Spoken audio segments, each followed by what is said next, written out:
morning, all of you. Welcome you all on Amrit Grant platform. I am your Obs and Gynae faculty today here. I am here with you all today with a very important topic, which is important for all the medical students or the 12th class students. This is oogenesis. So let's start discussing about the oogenesis.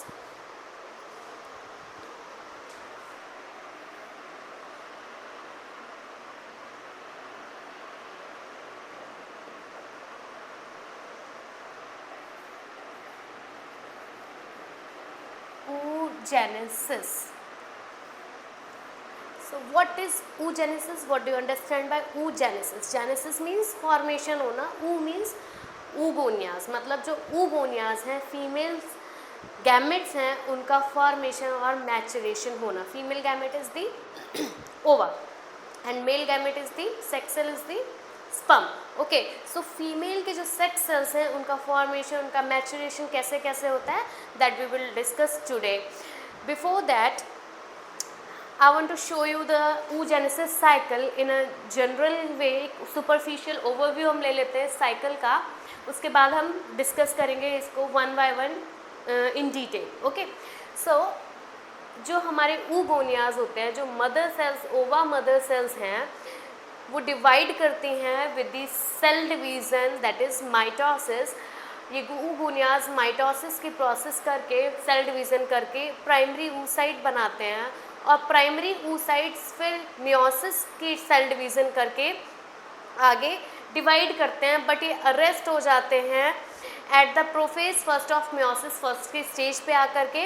ये जितना भी process है ये before birth का process है. उसके बाद childhood period में जो ओवरी होती है वो इनएक्टिव रहती है, कोई चेंजेस नहीं होते हैं. आफ्टर दैट जब फीमेल एट प्यूबर्टी रीच होती है तब ये प्राइमरी oocytes जो अरेस्ट हो गए थे दोबारा से स्टार्ट करते हैं मियोसिस 1 की प्रोसेस को, एंड उसमें डिवाइड होने के बाद बनाते हैं सेकेंडरी oocytes.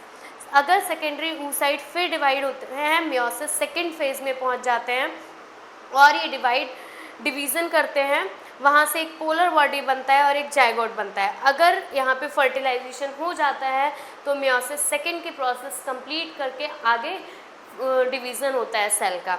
अगर नहीं होता है तो फिर से ये मेटाफेज सेकेंड में आकर के अरेस्ट हो जाते हैं और इनका डीजेनरेशन हो जाता है. So this is the overview of the oogenesis. So let's discuss in detail what is oogenesis. So oogenesis, it is the process, it is the process, किस चीज़ का प्रोसेस है, of maturation and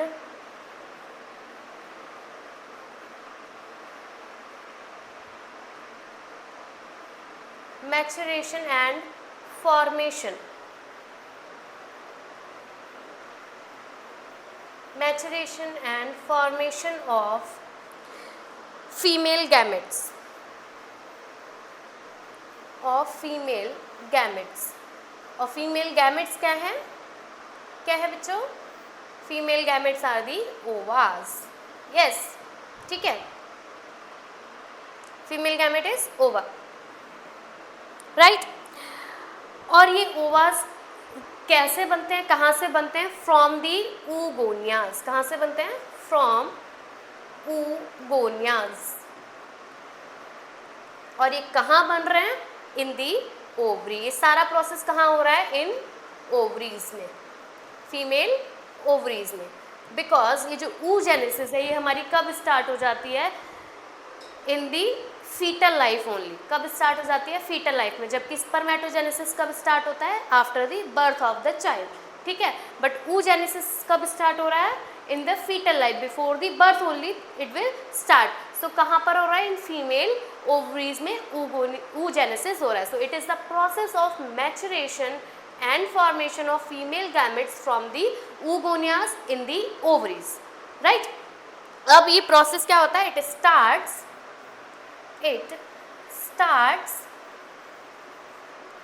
from the fetal life,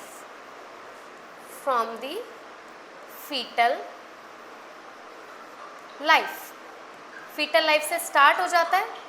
yes, pause करता है at birth, birth पर कोई changes नहीं होते हैं, पॉजेस एट बर्थ, और ये दोबारा से रिज्यूम करता है, बर्थ पर स्टॉप हो गया और दोबारा से रिज्यूम करता है एट प्यूबर्टी, तो resumes eight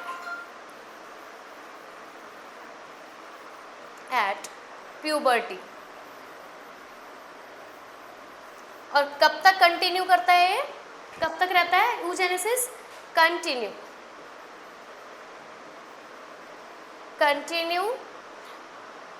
until menopause, continue until menopause, जब तक कि menopause नहीं हो जाता है। What is menopause? Menopause is the cessation of menstruation cycle. Yes. So oogenesis क्या है? Oogenesis it is the process of maturation and formation of female gametes. Female gametes are the ova from the oogonias. कहाँ से बनते हैं ये ओवास? oogonia से बनते हैं। और कहाँ पर ये सारा प्रोसेस हो रहा है? इन द ओवरीज, ओवरीज में ये सारा प्रोसेस कंप्लीट हो रहा है। कब स्टार्ट होता है? It start from the fetal life. कब से स्टार्ट हो जाएगा? Before birth only. पॉज करता है बर्थ पर, मतलब after the birth of the child, ये चाइल्डहुड पीरियड तक कोई चेंजेस नहीं होंगे। रिज्यूम दोबारा से रीस्टार्ट होता है ये एट प्यूबर्टी, प्यूबर्टी आने के बाद फिर से डिवीज़न स्टार्ट हो जाता है oogoneas का, और ये कंटिन्यू करता है अंटिल दी मेनोपॉज, जबकि जो स्पर्मेटोजेनेसिस होता है, स्पर्मेटोजेनेसिस लाइफ टाइम चलता है उस वो, क्योंकि वो क्या हो रहा है? आफ्टर बर्थ स्टार्ट हो रहा है, चाइल्ड के बर्थ के बाद में स्टार्ट हो रहा है। और हमारा oogenesis कब स्टार्ट हो जा रहा है? Before the birth only, in the fetal life only. Understood this much I hope? Okay.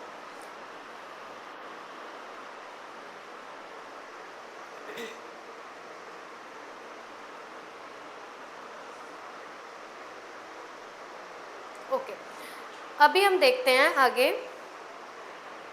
कि अब ये oogoneas कहाँ से आ रहे हैं हमारे पास, मैचुरेशन कैसे कैसे हो रहा है, वन बाय वन ये सारी चीज़ें हम डिस्कस करेंगे। यस। सो ये जो हमारा oogenesis है, oogenesis के लिए हमें क्या चाहिए? oocytes चाहिए, राइट? तो ये oocytes हमारे कहाँ से आ रहे हैं? oocyte,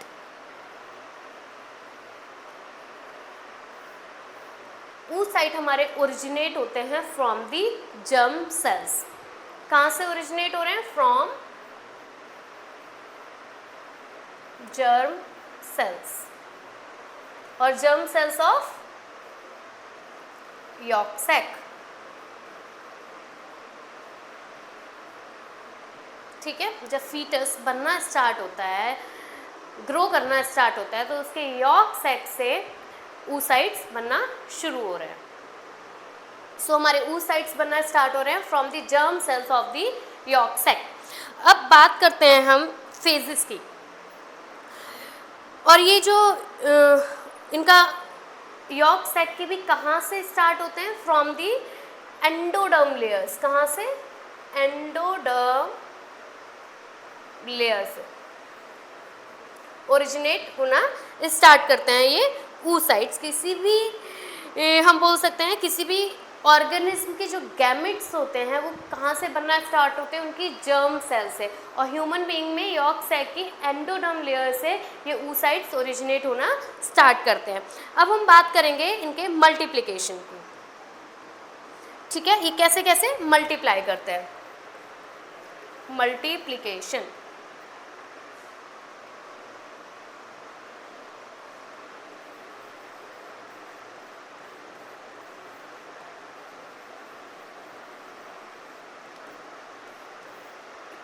yes. सो जो जर्म सेल्स होते हैं दे अंडरगोज द माइटोटिक डिवीजन। जैसे हमने यहाँ पर देखा था, ये जो सेल साइकिल है, मतलब oogenesis की जो साइकिल है, यहाँ पर क्या हो रहा है? सबसे पहले माइटोसिस का डिवीज़न हो रहा है। ठीक है, माइटोसिस सेल डिवीज़न। तो जो जर्म सेल्स होते हैं, germ cells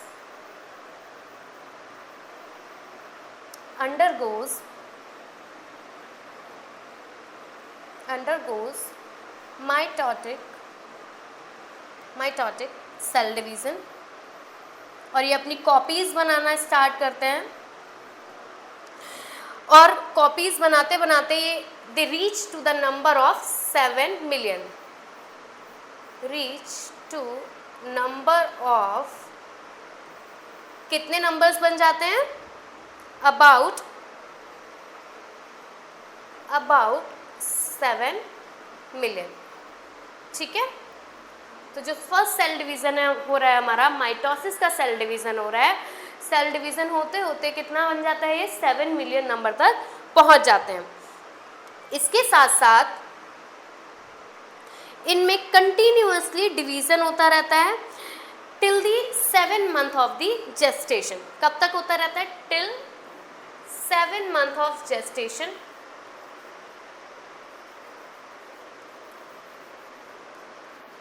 7 month of gestation,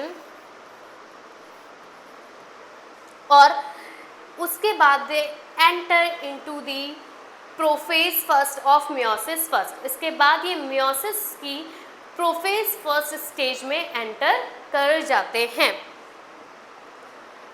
कहाँ पहुँचते हैं ये,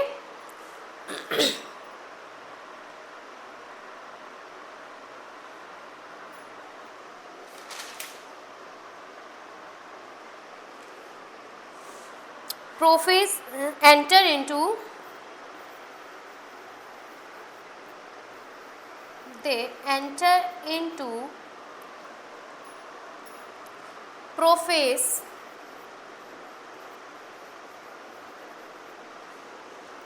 of first meiotic division,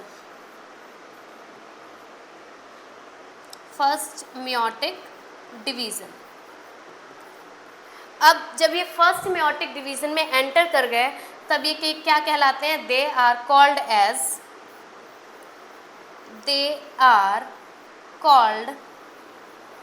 as primary oocytes। इनको हम क्या बोलेंगे, अब प्राइमरी oocytes बोलेंगे। ठीक है, इन्होंने सेल डिवीज़न किया, कम से कम 7 मिलियन अपनी कॉपीज़ बना ली। उसके बाद they enter into prophase first of meiotic division, meiosis की फर्स्ट स्टेज में पहुंच गए हैं, प्रोफेज फर्स्ट में, और इस स्टेज पे आकर के हम इनको क्या बोलते हैं, प्राइमरी oocytes बोलते हैं। इतनी बात समझ आ गई, ओके।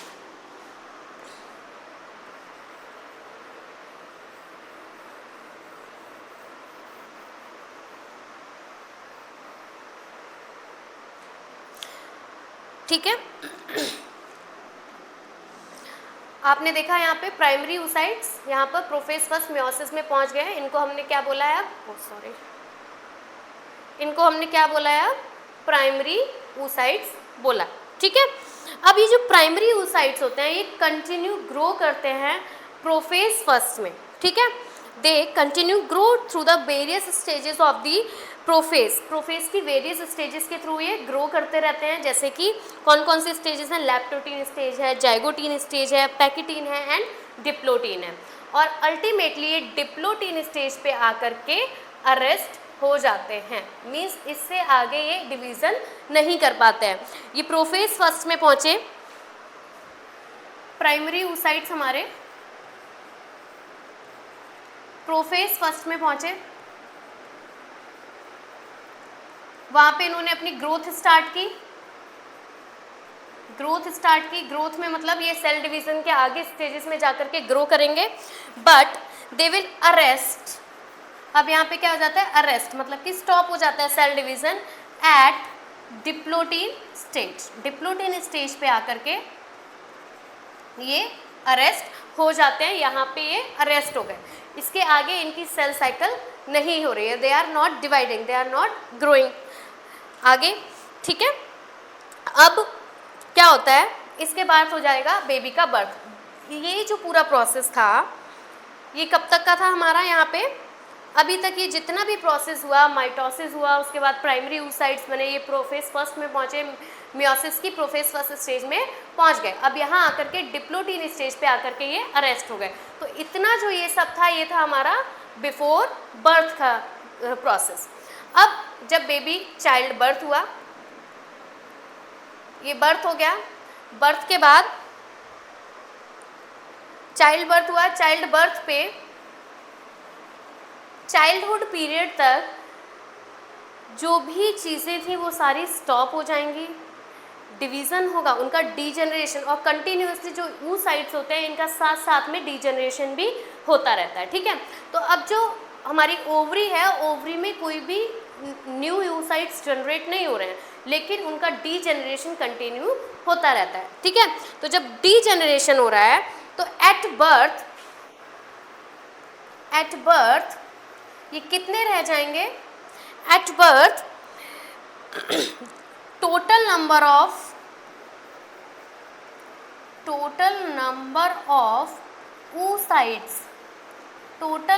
oocytes हमारे पास कितने रह जाएंगे?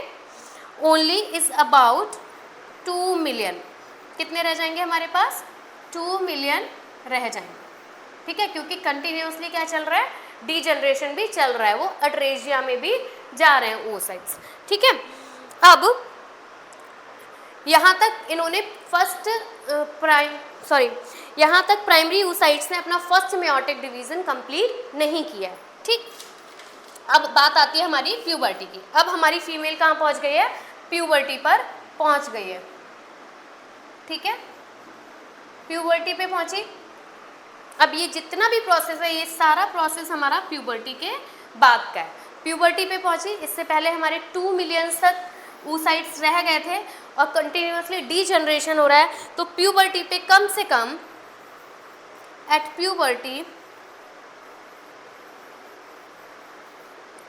प्यूबर्टी पे हमारे सम 4 lakhs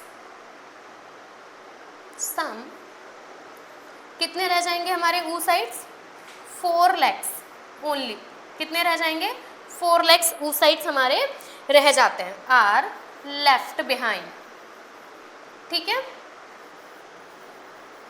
और बाकी सारे डीजनरेट होते रहते हैं। रेस्ट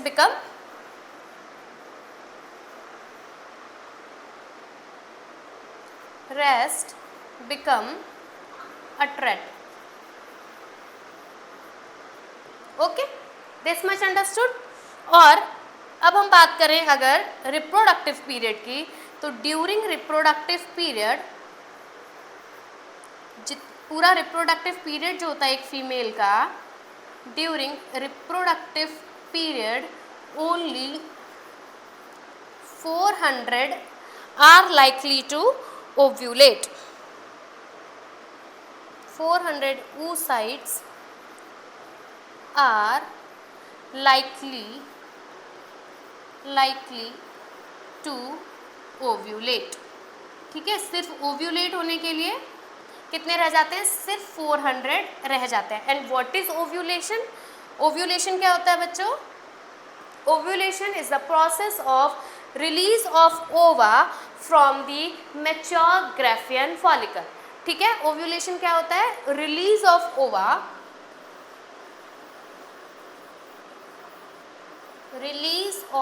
ओवा from mature Graafian follicle.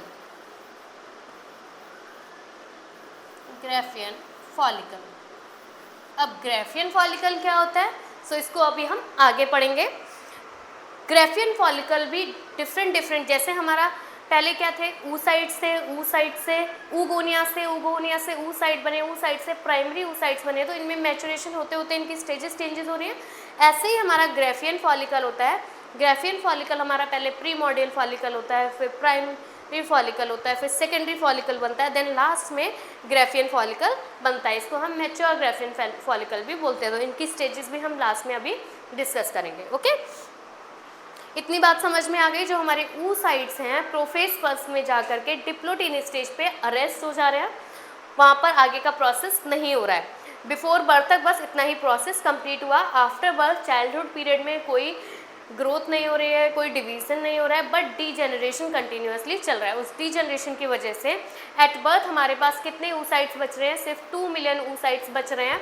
Eight puberty 4 lakhs are remaining, and during the reproductive period जो ओव्यूलेट होने होते हैं, they are only 400 oocytes। Understood? Okay.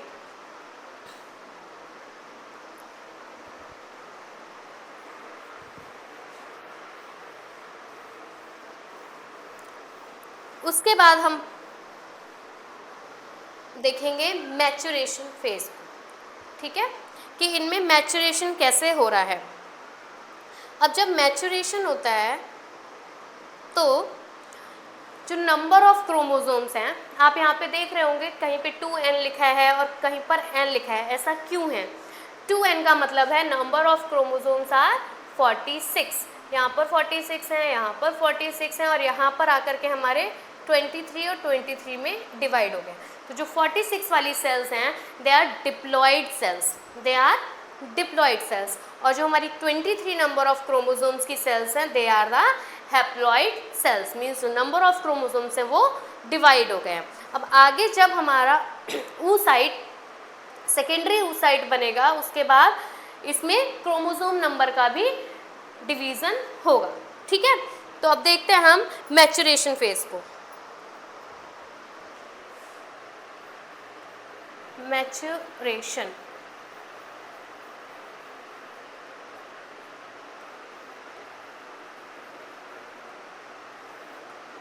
Maturation phase में क्या होता है, मिड साइकिल में एलएच सर्ज होगा। मिड साइकिल मतलब फीमेल प्यूबर्टी पे पहुंच गई है, अब उसके मेंस्ट्रुएशन साइकिल्स स्टार्ट हो गए हैं, तो at mid cycle there will be the L H surge. And what is L H surge? What is L H? L H is the one hormone. क्या है ये? हार्मोन है,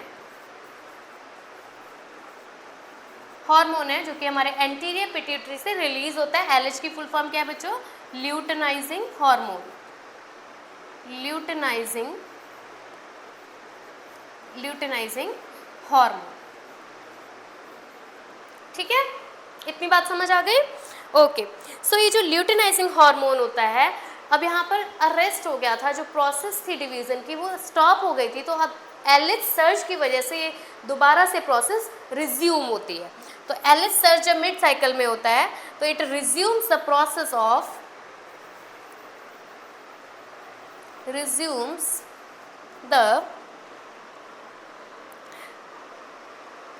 of meiosis 1. meiosis 1, you can see here, यहाँ पे अब दोबारा से meiosis 1 की प्रोसेस स्टार्ट हो चुकी है। और जो प्राइमरी oocyte है ये meiotic डिवीजन में जाते हैं और ये बनाते हैं हमारे सेकेंडरी oocytes। क्या बनाते हैं? सेकेंडरी oocytes बनाते हैं। तो जो प्राइमरी oocytes हैं, primary oocytes undergo meiotic division,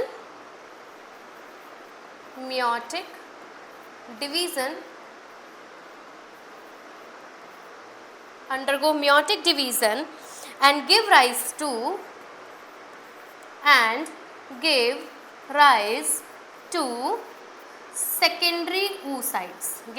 secondary oocytes, understood this much?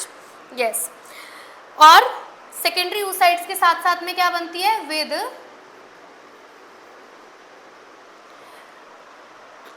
One polar body, और साथ में क्या बनेगा? One polar body. क्या बनेगा बच्चों? एक पोलर बॉडी भी बनेगी। अब ये पोलर बॉडी क्या होती है? यहाँ पे आप देख रहे हैं फर्स्ट पोलर बॉडी बना है, सेकेंडरी oocyte हमारा बना है। क्यों बना है? क्योंकि अब यहाँ पे सेल डिवीजन हो रहा है। कौन सा? मियोसिस का सेल डिवीजन हो रहा है। तो मियोसिस में क्या होता है? Number of reduction of chromosomes होता है। 23 क्रोमोसोम्स दोनों सेल्स में डिवाइड हो जाएंगे। अब ये जो पोलर बॉडी होती है इसमें साइटोप्लाज्म का कंटेंट बहुत कम होता है, जबकि हमारे सेकेंडरी oocyte में साइटोप्लाज्म ज़्यादा होता है। इसीलिए जो स्मॉलर पोलर बॉडी है इसमें हैप्लॉइड नंबर ऑफ क्रोमोसोम्स होते हैं, बट स्कैंटी साइटोप्लाज्म होता है, स्कैंटी साइटोप्लाज्म होता है, और ये क्या होता है? उसके साथ में डीजनरेट हो जाता है, ठीक है। ये जो पोलर बॉडी होता है ये साइटोप्लाज्म कम होने की वजह से या अदर सेल ऑर्गेनेलीज कम होने की वजह से ये स्मॉल सेल होती है और ये डीजनरेट हो जाती है, ठीक है। अब उसके बाद आता है हमारा आगे क्या होगा? ये मियोसिस सेकेंड की प्रोसेस आगे कंटिन्यू करती है। कंटिन्यूएशन हुआ, डिवीज़न हुआ सेकेंडरी oocyte में, फिर से एक पोलर बॉडी बनी और एक जाइगोट बना। ठीक है, जाइगोट मतलब जाइगोट तब बनेगा अगर फर्टिलाइजेशन हो जाता है। यहाँ पर सेकेंडरी oocyte बना।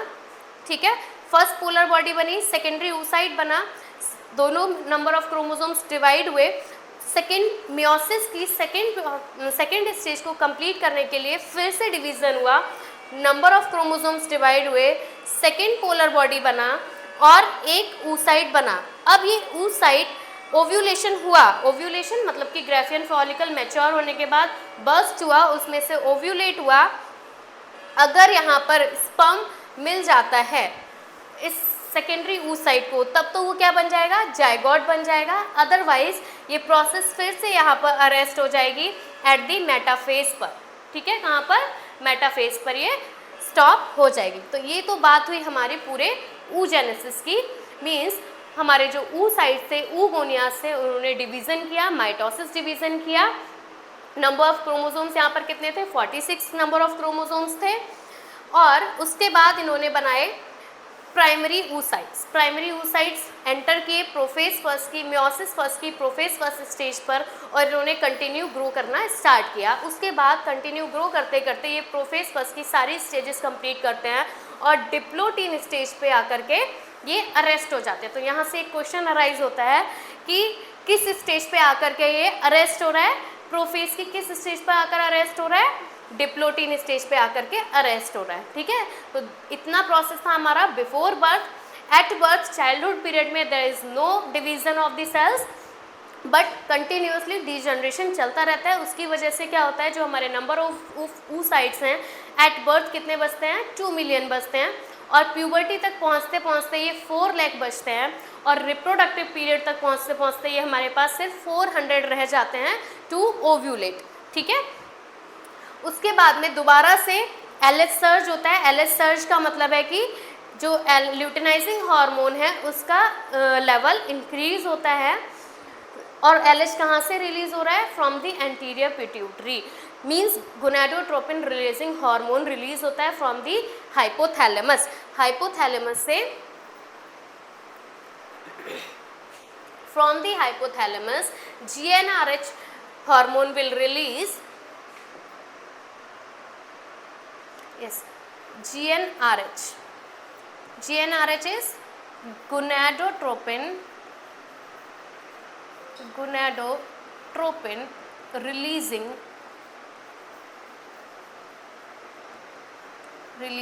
hormone।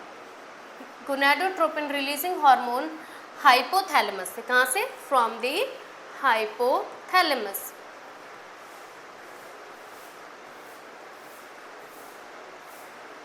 फ्रॉम दी हाइपोथैलेमस से रिलीज होगा, और ये ट्रिगर करता है एंटीरियर पिट्यूटरी को, या स्टिमुलेट करता है एंटीरियर पिट्यूटरी को, और एंटीरियर पिट्यूटरी रिलीज करता है FSH and LH।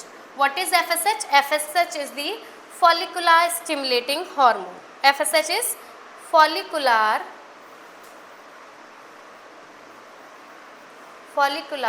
stimulating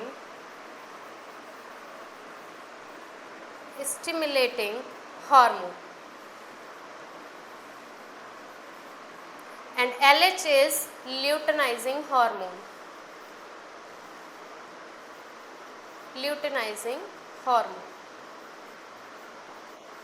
okay, yes.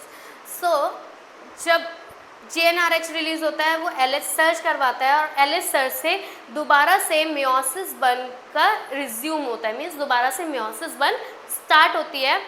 फिर ये जो हमारे प्राइमरी oocytes हैं ये डिवाइड करते हैं नंबर ऑफ क्रोमोसोम्स को, 2 सेल्स बनती हैं, 1 पोलर बॉडी बनेगा और 1 सेकेंडरी oocyte बनता है। ठीक है, अब ये सेकेंडरी oocyte दोबारा से मियोसिस फर्स्ट कंप्लीट करके मियोसिस सेकेंड में एंटर करता है और कंप्लीट करता है अपने सेल डिवीज़न को, तो फिर से एक पोलर बॉडी बनती है और एक सेल बनता है। ठीक है, सेकेंडरी oocyte। अब ये सेकेंडरी oocyte अगर यहाँ पर स्पर्म मिल जाता है तो ये जाइगोट में कन्वर्ट हो जाता है, अदरवाइज ये मेटाफेज स्टेज पे आकर के दोबारा से ये अरेस्ट हो जाता है। तो ये बात हो गई हमारी पूरी oogenesis की। अब बात करते हैं हमने बीच में पढ़ा था अबाउट द ग्राफियन फॉलिकल। तो ये ग्राफियन फॉलिकल कैसे बन रहा है, क्योंकि जैसे जैसे हमारे फॉलिकल्स का मैचुरेशन होता है साइमल्टेनियसली हमारे oocytes का भी मैचुरेशन होता है वहीं पर, क्योंकि हमारा oocyte कहाँ डेवलप कर रहा है, इनसाइड दी फॉलिकल्स। ठीक है, ये फॉलिकल्स कहाँ पे प्रेजेंट होते हैं, ओवरीज में ही प्रेजेंट होते हैं। तो सबसे पहले ये फॉलिकल्स बनते कैसे हैं, कहाँ पर बनते हैं?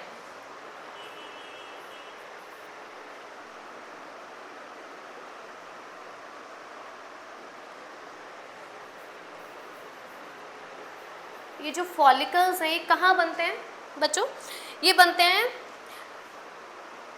कॉर्टेक्स ऑफ दी ओवरीज में। तो कॉर्टेक्स क्या है, what is cortex? Cortex is the outer layer of ovary. Cortex is the outer layer of ovary which contains ovas.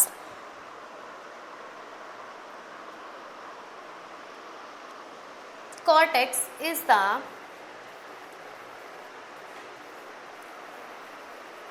outer layer of ovary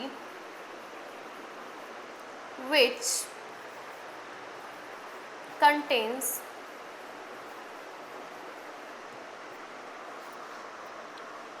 ovarian follicles, which contains ovarian follicles. हम कह सकते हैं जो follicles होते हैं एक type का envelope होता है हमारे oocyte को, तो पूरा oocyte को कवर करके रखते हैं ये फॉलिकल्स। ठीक है, कहाँ पर प्रेजेंट होते हैं? कॉर्टेक्स में ये प्रेजेंट होते हैं। अब बात आती है प्रीमॉर्डियल फॉलिकल की, क्योंकि इनमें भी साथ साथ मैचुरेशन हो रहा है, ये भी ग्रो कर रहे हैं। बात आती है प्रीमॉर्डियल फॉलिकल की। What is primordial follicle? Primordial follicle, तो प्रीमॉर्डियल फॉलिकल क्या होता है? It consist of an oocyte। इसके अंदर क्या होता है? oocyte होता है। It consist of an oocyte, इसके अंदर एक oocyte प्रेजेंट होगा which is surrounded by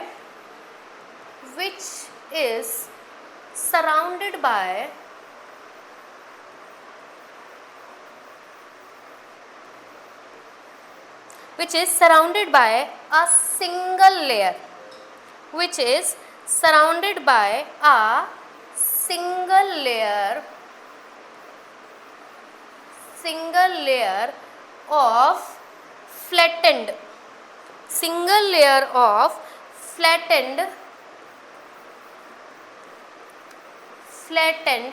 cells, single layer of flattened cells. और ये जो फ्लैटेंड सेल्स होती हैं इनको हम क्या बोलते हैं?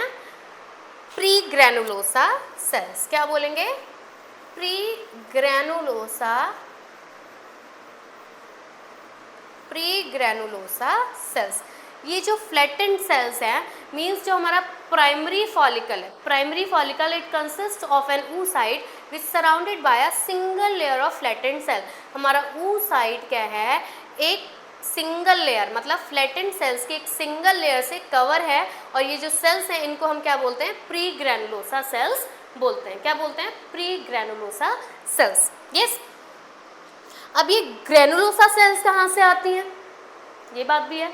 इन्होंने प्राइमरी फॉलिकल के चारों तरफ प्री ग्रैनुलोसा सेल्स हैं, oocyte के चारों तरफ प्री ग्रैनुलोसा सेल्स हैं, तो ये कहाँ से ओरिजिनेट हो रही हैं? They are originate from the ovarian epithelial surface. They are originate from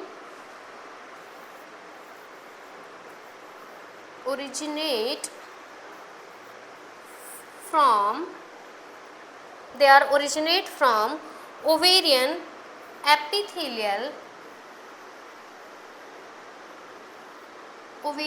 epithelial surface। ठीक है, कहाँ से ओरिजिनेट हो रही हैं? ओवेरियन एपिथेलियल सरफेस से ये ओरिजिनेट हो रहे हैं।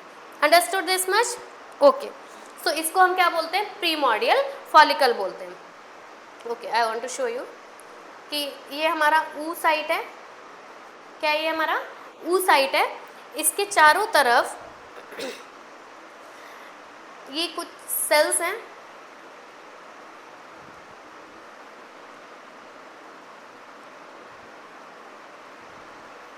ये एक सिंगल लेयर ऑफ सेल है, इसको हम क्या बोलेंगे?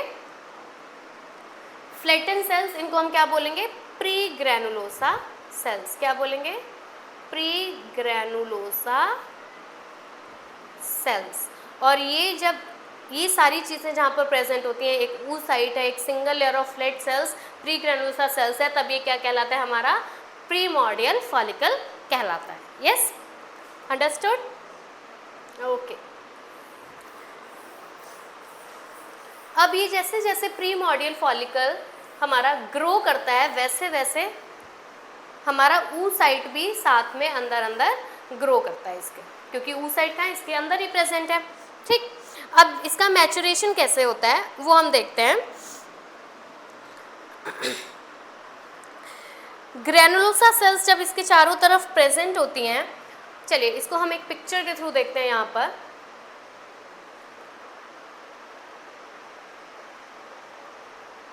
ओके, सो ये जो रेडियली अरेंज्ड ग्रैनुलोसा सेल्स है, यहाँ पर आप देख पा रहे होंगे ओवरी कॉर्टेक्स सेल्स हैं, ऊ साइट का न्यूक्लियस यहाँ पे प्रेजेंट है, ऊ साइट और ग्रैनुलोसा सेल्स है, तब हमने इसको बोला प्रीमॉर्डियल फॉलिकल बोला है। फिर आता है हमारा प्राइमरी फॉलिकल। प्राइमरी फॉलिकल में क्या होगा? प्राइमरी फॉलिकल कब बनता है? जब एक हमारा ऊ साइट है,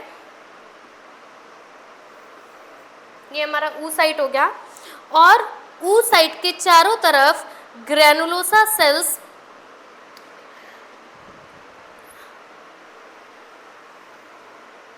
रेडियली अरेंज्ड होते हैं। रेडियली मतलब कि यस, इससे लेते हैं। ओके, रेडियली अरेंज होती हैं जब ये ग्रैनुलोसा सेल्स ऐसे एक रेज के फॉर्म में अरेंज होती हैं और एक लेयर बनाती हैं, तब हम इसको बोलते हैं कोरोना रेडिएटा। तब हम क्या बोलेंगे इसको? Corona radiata. कोरोना रेडिएटा, ठीक है। तब ये हमारा क्या हो गया? और साथ साथ में ये जो ऊ साइट होता है, ये एक ग्लाइकोप्रोटीन रिलीज करता है, और वो ग्लाइकोप्रोटीन से एक लेयर बनती है, दैट इज कॉल्ड, इसके चारों तरफ एक लेयर बनेगी, ऊ साइट के चारों तरफ एक लेयर बनती है, यहाँ पर एक लेयर बनेगी, इसको हम बोलते हैं जोना पेल्यूसिडा। क्या बोलेंगे? जोना पेल्यूसिडा, ठीक है। मीन्स जो ऊ साइट है वो एक ग्लाइकोप्रोटीन रिलीज करता है और उसकी एक आउटर लेयर बनाता है, आउटर लेयर सराउंडिंग दी ऊ साइट। अपने चारों तरफ ही एक ऊ साइट है, ऊ साइट अपने चारों तरफ एक लेयर बनाता है, that is called the zona pellucida. और यहाँ पर जब ये जोना पेल्यूसिडा और कोरोना रेडिया बन जाती हैं, तब हम इसको प्रीमॉर्डियल से क्या बोलते हैं? Primary follicle. क्या बोलेंगे? प्राइमरी फॉलिकल बोलेंगे, ठीक है। प्राइमरी फॉलिकल में ये कन्वर्ट हो जाता है। अब बात आती है हमारे सेकेंडरी फॉलिकल की। तो जब ये सेकेंडरी फॉलिकल बनता है, तब क्या होगा? ये जो हमारी ये ऊ साइट है,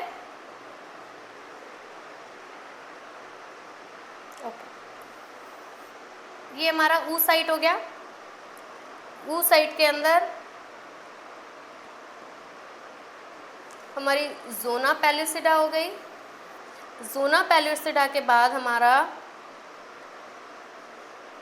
कोरोना रेडिएटा हो गई। कोरोना रेडिएटा,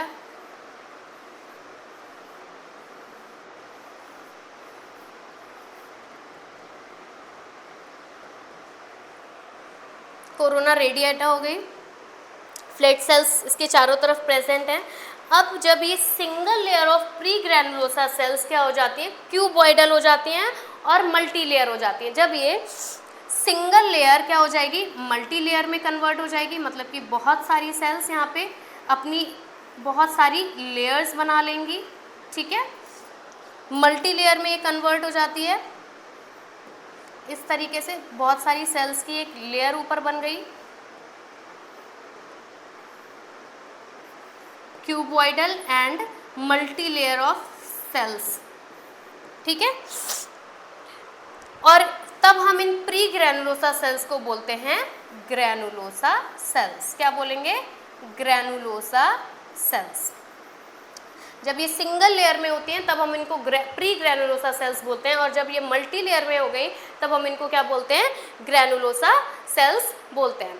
और अब ये ग्रैनुलोसा सेल्स क्या करती हैं, अब ये ग्रैनुलोसा सेल्स, इनमें डिफ्रेंशिएशन होता है और बीच बीच में ये गैप जंक्शंस बनाना स्टार्ट कर देती हैं, ठीक है। क्या करेंगी, ये बीच बीच में गैप जंक्शंस बनाना स्टार्ट कर देंगी।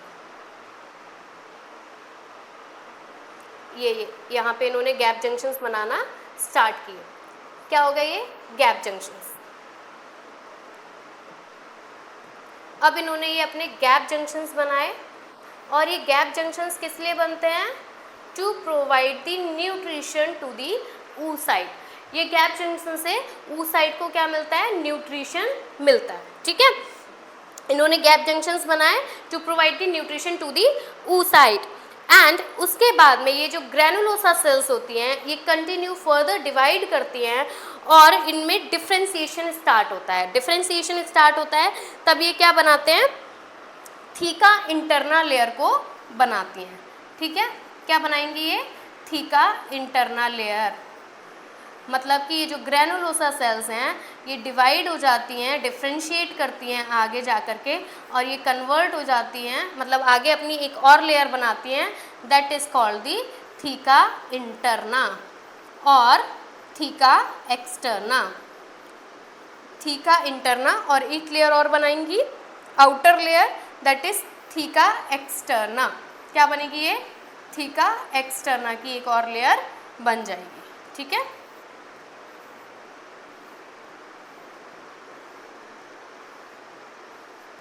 इन्होंने आगे डिफ्रेंशिएशन किया और ये क्या बनी, theca interna and theca externa. और अब हम इसको बोलेंगे सेकेंडरी oocyte। क्या बोलेंगे इसको, सेकेंडरी oocyte। Secondary oocyte। हम सेकेंडरी oocyte की स्टेज तक पहुंच गए हैं, ठीक है। अब ये जो ग्रैनुलोसा सेल्स होती हैं जब थीका इंटरना और थीका एक्सटर्ना में डिवाइड हो जाती हैं, they will acquire the FSH receptors. क्या होगा, they will acquire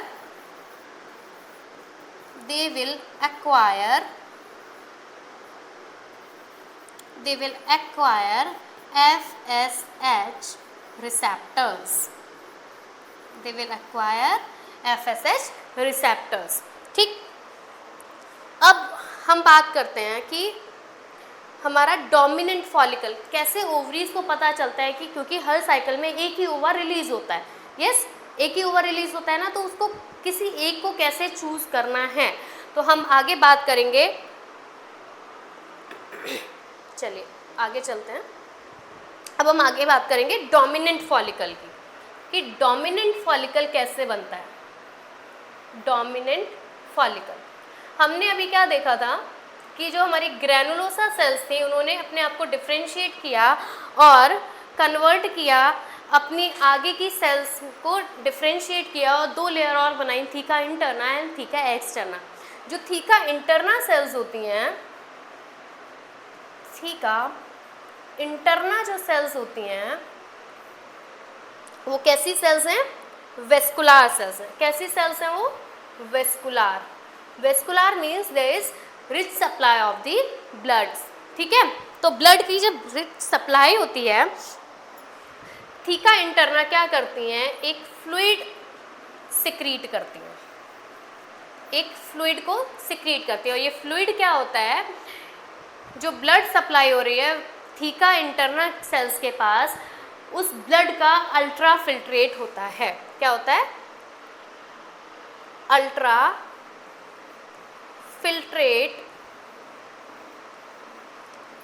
filtrate of blood which is supplied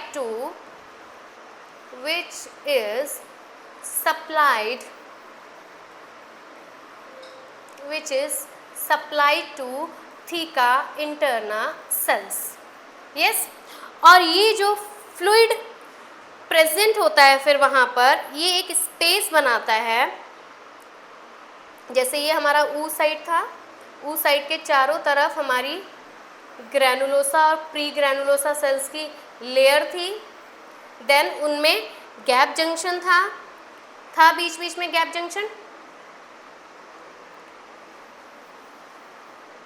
junction था। यस,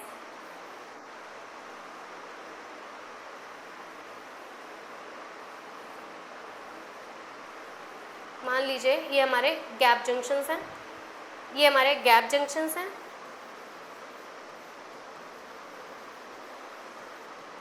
और ये बाद में ये गैप जंक्शन बड़ा हो जाता है। यस, ये गैप जंक्शन बड़ा हो गया और यहाँ पर एक फ्लूइड फील्ड हो जाता है। ये फ्लूइड फील्ड है और ये फ्लूइड कहाँ से आ रहा है? हमारी थीका इंटरना के अल्ट्रा फिल्ट्रेट से, from the blood of theca interna cells. और इसको हम क्या बोलते हैं? एंट्रम। ये फ्लूइड फिल्ड स्पेस जब बनेगा तब हम इसको बोलते हैं एंट्रम। ठीक है, तो fluid filled space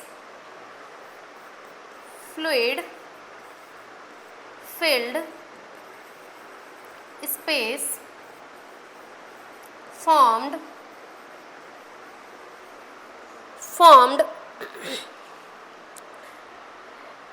between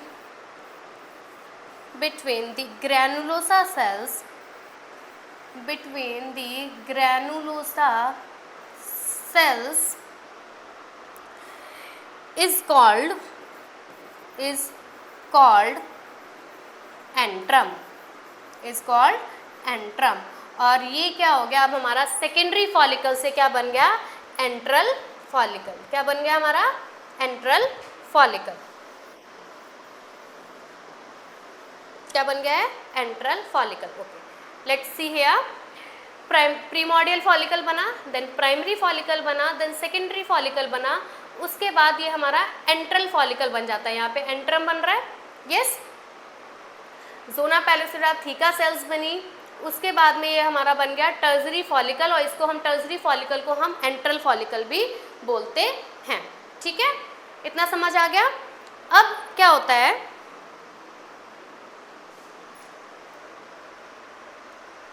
yes, come back.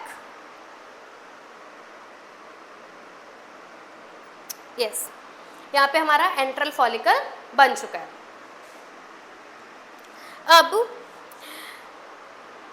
ये जो एंट्रल फॉलिकल होता है ये आगे मैच्योर करता है, ग्रो करता है और सबसे ज़्यादा एंट्रल कॉन्सेंट्रेशन, जितने भी फॉलिकल्स हैं उन सब में से हाईएस्ट एंट्रल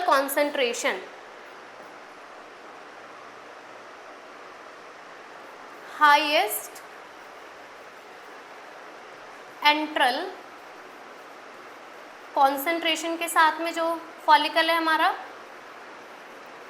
क्योंकि हमारे फॉलिकल्स तो बहुत सारे प्रेजेंट होते हैं, न्यूमरस फॉलिकल्स प्रेजेंट होते हैं ओवरीज में से।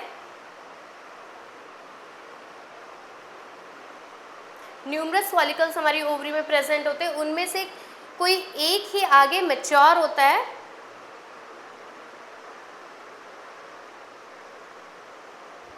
यस, न्यूमरस फॉलिकल्स हमारी ओवरी में प्रेजेंट होते हैं, उनमें से कोई एक या दो ही, एक ही मैच्योर होता है। तो वो मैच्योर कैसे हो रहा है? जिनके पास हाईएस्ट एंट्रल कॉन्सेंट्रेशन होता है, जिनमें सबसे ज़्यादा एंट्रम पार्ट प्रेजेंट होता है, साथ में जिनका लोएस्ट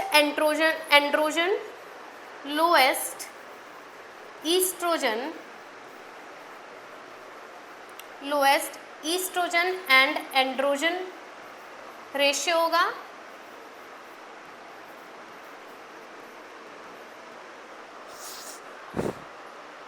और जिनकी ग्रैनुलोसा सेल्स के पास सबसे ज़्यादा FSH रिसेप्टर्स होंगे, ठीक है, whose granulosa cells have highest FSH receptors,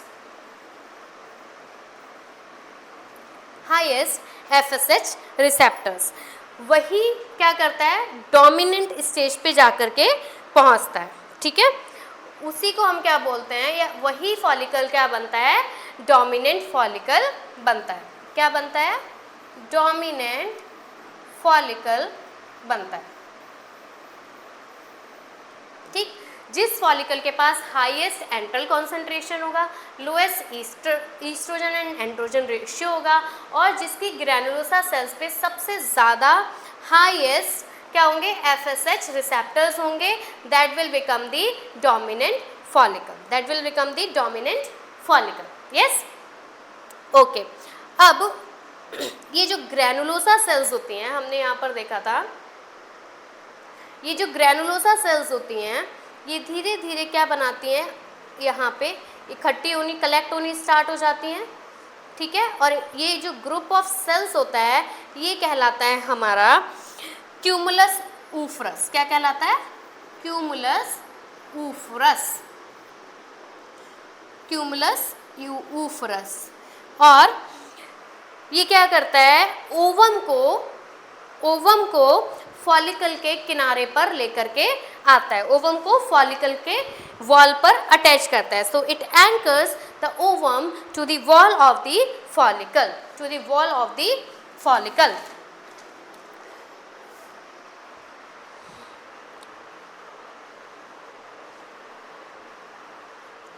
अब इसके बाद जब हमारा डोमिनेंट फॉलिकल बन गया, डोमिनेंट फॉलिकल क्या करेगा, रप्चर होगा,